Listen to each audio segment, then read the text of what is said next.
Welcome back to another style study video. In these videos, I look at the art of a particular comic book artist whose body of work involves a wide variety of styles. In this video, I wanted to dive into the art of Kyle Baker. Ever since I first became aware of Kyle Baker's work back in my teens, I was impressed by his use of expressive body language and energetic drawing style. It wasn't until I was reintroduced to Kyle's work back in college that I was exposed to the full scope of his stylistic and storytelling range.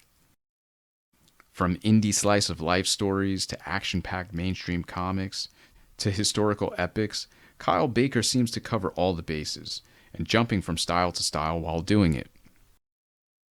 Perhaps much of Kyle's expertise in creating comics comes from his early mentorships. While still in high school, Baker became an intern at Marvel Comics and would assist artists such as Joseph Rubinstein and Vince Colletta, while getting additional advice from greats such as Walt Simonson and Larry Hama. After a brief stint at the School of Visual Arts, where he studied graphic design and printmaking, he would go on to work for the famous graphic designer Milton Glaser. I don't think it's a coincidence that his diverse training in various disciplines of commercial art, from comics to graphic design, has contributed to his eclectic approach to telling stories.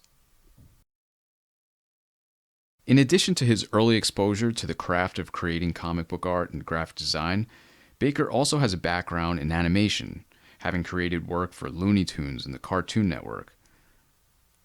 That background and influence really finds its way into the energy and liveliness that the art and storytelling has. In fact, some of his books, You Are Here and I Die at Midnight, for example, are laid out very much like storyboards for an animated cartoon, even opting for text placement under the panels instead of word balloons within the panels. It's a unique design choice that allows the whole panel to be uninterrupted by words, which, although a subtle change, makes the reading experience larger in scope, giving it a more cinematic feel. Following in the tradition of Will Eisner, Baker is one of the pioneers of the graphic novel, using the medium to tell a range of stories that didn't always fit into the superhero genre. He was also a very early adopter of creating comics digitally.